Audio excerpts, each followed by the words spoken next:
The developers making Skull and Bones at Ubisoft Singapore have already mentioned in interviews that we may be bumping ships with some pirates who actually sealed the Indian Ocean during the golden age of piracy. Unlike the Caribbean, however, the pirates of the Indian Ocean aren't as frequently portrayed in pop culture. In fact, most of us probably wouldn't be able to name a famous Indian Ocean pirate if we had to.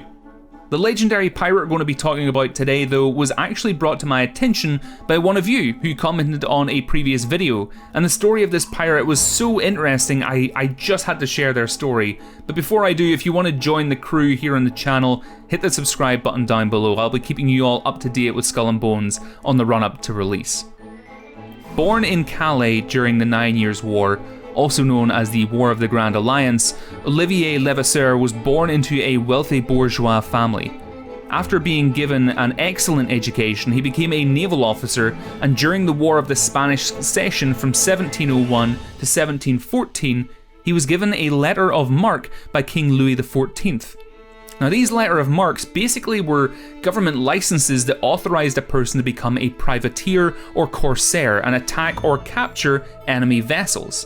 Now, these privateers could operate outside of a nation's borders to capture prizes. For instance, when a government vessel couldn't cross into another nation's waters in chase of an enemy, a privateer could and not risk as severe a diplomatic repercussion. When the War of the Spanish Succession ended, Olivier was ordered to return home with his ship, but instead, he chose to take his ship and go join Benjamin Hornigold and his pirates, where Olivier proved to be an exceptional leader and shipmate. Equally, just to add to his general badassery, he had a massive scar across one of his eyes, which is pretty cool if you ask me. Now, after a year of successful looting, Benjamin Hornigold's party separated, and Olivier Levasseur then partnered up with Samuel Bellamy before he decided that he'd try his luck plundering the west coast of Africa. In 1720, he attacked the slaver port of Ouida and reduced its fortress to ruins. Later that year, he was left shipwrecked on the Mozambique Channel, where he lost sight completely in his bad eye and was forced to wear an eye patch. From 1720 onwards, he launched his raids from a very familiar location if you've watched my previous videos, Sainte Marie, just off the coastline of Madagascar. Now, together with another group of pirates, Olivier Levasseur planned one of the pirate world's greatest heists, the capture of the Portuguese great galleon Nossa Senhora do Cabo, which means Our Lady of the Cape. These pirates were basically turning themselves into the Ocean's 11 of the Indian Ocean.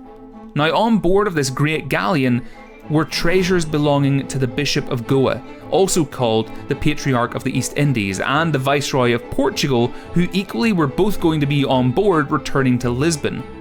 Now, you're not going to believe this, but Olivier and his group were able to capture and board the great galleon without firing a shot. Now, here's why. The Cabo had been damaged in a storm shortly before the attack, and to avoid capsizing, the crew had been ordered to dump all 72 of their cannons overboard and then anchor off the Reunion Islands to have repairs done. Olivier and his group were able to waltz on board without having to fire a single shot from their cannons. It's just unbelievable that this happened.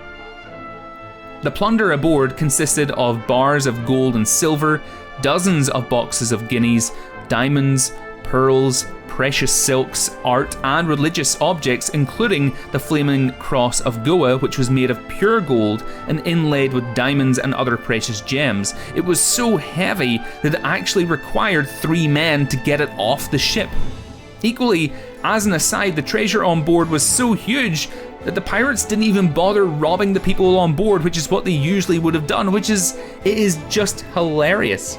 Now, when the loot was divided between the pirates, each pirate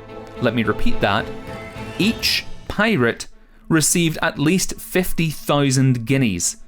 Now, I ran this through the historic currency conversion rates, and in modern day currency, this is so crazy that I want to say it's not right, but if this historic currency conversion is accurate, that would mean that in modern day currency, each of those pirates would have walked away from that plunder with £5.8 million each, which is absolutely astonishing.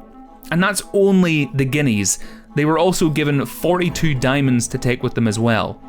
Now in 1724, Olivier sent someone to the island of Bourbon to negotiate with the governor there. Now an amnesty had been offered to all pirates in the Indian Ocean who would give up their practice, but in return the French government wanted a large part of the stolen loot back.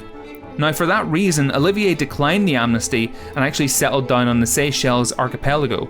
Now unfortunately though, he was eventually captured, taken to the island of Reunion and hanged for piracy on the 7th of July 1730. Now legend says that when he stood on the scaffold, he had a necklace around his neck containing a cryptogram of 17 lines. They say he threw it into the crowd while shouting, "Find my treasure, the one who may understand it." No one knows what happened to the necklace, and to this day, many people have dedicated their lives to finding Olivier Levasseur's lost treasure, but with no success. I think Olivier has a fascinating story and is by far one of, if not the most interesting legendary pirate we've heard about from the Indian Ocean. The sheer value of what he plundered is beyond belief, and in fact Olivier has already appeared in an Assassin's Creed title. For those of you who are fans of Black Flag, it was Olivier Levasseur's treasure that we were hunting down in the game because it was rumoured to contain a piece of Eden.